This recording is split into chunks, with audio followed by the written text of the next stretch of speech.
സുഹൃത്തുക്കളെ, മോഡി എല്ലാം കഴിഞ്ഞ് ഇപ്പം ഇറ്റലിയിലെത്തി, ജോർജിയ മെലോനിയുടെ രാജ്യത്ത്. യാത്ര തുടങ്ങിയത് യിൽ നിന്ന്. കഴിഞ്ഞ് നെതർലാൻഡ്സിലേക്ക് പോയി. അവിടെ നെതർലാൻഡ്സ് പ്രധാനമന്ത്രി പ്രസ് കോൺഫറൻസിൽ പറഞ്ഞു ഇന്ത്യയിലെ ന്യൂനപക്ഷങ്ങളുടെ അവസ്ഥ മോശമാണെന്ന്.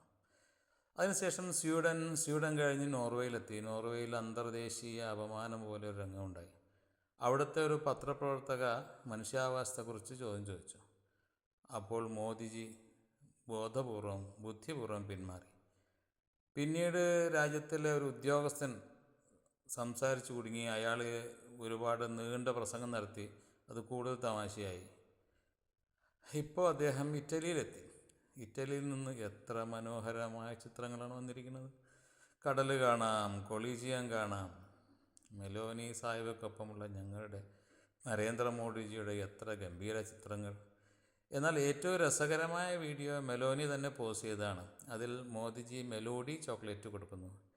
എനിക്ക് തോന്നുന്നു മെലോനി ചിലപ്പം ചോദിച്ചിരിക്കും, സഹോദര, നിങ്ങളുടെ ഇന്ത്യയുടെ അവസ്ഥ എന്താണ്? ചിത്രങ്ങളും വീഡിയോകളും വരുന്നുണ്ട്. പെട്രോൾ പമ്പുകളിൽ നീണ്ട ക്യൂകളുണ്ട്. ആളുകൾ കൊതുക് വല വിരിച്ച് പെട്രോൾ പമ്പിൽ കിടക്കുന്നുണ്ട്. കൃഷിക്ക് ഡീസൽ കിട്ടുന്നില്ല. നിങ്ങളുടെ രാജ്യത്തിൻ്റെ അവസ്ഥ എന്താണ്? അപ്പോൾ നരേന്ദ്രമോദിജി പറഞ്ഞിരിക്കും, മെലോഡി കഴിക്കൂ, സ്വയം മനസ്സിലാക്കൂ. ഒരു രസകരമായ കാര്യം കൂടി പറയട്ടെ. മെലോഡിയും മെലോനിയും തമ്മിലുള്ള ഈ സംഭവത്തിന് ശേഷം പാർലെ എന്ന ഒരു കമ്പനിയുടെ ഓഹരി വില 5% ഉയർന്നു. പിന്നീട് അറിയാൻ കഴിഞ്ഞു അത് വേറെ ഏതോ പാർലെ കമ്പനിയാണെന്ന്. കാരണം പാർലെ-ജി ബിസ്ക്കറ്റും മെലോഡി ചോക്ലേറ്റും ഉണ്ടാക്കുന്ന യഥാർത്ഥ പാർലെ കമ്പനി ഒട്ടും തന്നെ സ്റ്റോക്ക് മാർക്കറ്റിൽ ലിസ്റ്റ് ചെയ്തിട്ടില്ല.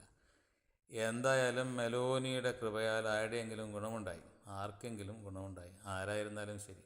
വേറൊരു രസകരമായ കാര്യം, ഞങ്ങളുടെ ഭക്തന്മാർ പൂർണ്ണ തൃപ്തരാകുന്നു. ശരി, മോദിജി സിംഗിളാണ്, വിവാഹിതനാണെങ്കിലും ഏകനായി ജീവിക്കുന്നു. അങ്ങനെയുള്ള ഒരു പ്രധാനമന്ത്രി വേറൊരു പ്രധാനമന്ത്രിയെ കാണാൻ പോകുമ്പോൾ അതിനെക്കുറിച്ചുണ്ടാകുന്ന മീമുകളും ഞങ്ങൾ ഭക്തന്മാരുടെ ഹൃദയം ചാടിത്തുടിക്കുന്നതും കണ്ടാൽ ചിരി വരും. സഹോദര, മെലോനിയുടെ ഫോട്ടോകൾ മോദിജിയോടൊപ്പം മാത്രമല്ല, ലോകത്തെ ഏത് രാഷ്ട്രത്തലവൻ എവിടെ പോയാലും മെലോനിക്കൊപ്പം അവൻ്റെ നല്ല ചിത്രങ്ങൾ വരും. മോദിജി എവിടെ പോയാലും എല്ലായിടത്തു നിന്നും അദ്ദേഹത്തിന് നല്ല ചിത്രങ്ങൾ വരും. അതുകൊണ്ട് വെറുതെ പൊള്ളത്തരം സ്വപ്നം കാണുന്നത് നിർത്തുക. ഇറ്റലിയിലേക്ക് പോയി പ്രത്യേകിച്ചൊരു കാര്യവുമില്ല, തിരികെ വരും. ഒടുവിൽ പോയി പെട്രോൾ ഡീസലിൻ്റെ ക്യൂവിൽ നിൽക്കേണ്ടി വരാതിരിക്കട്ടെ. ആ വിഷമത്തെക്കുറിച്ച് അല്പം ചിന്തിക്കുക. മനസ്സിലായില്ലെങ്കിൽ മെലോഡി കഴിക്കുക, സ്വയം മനസ്സിലാക്കുക.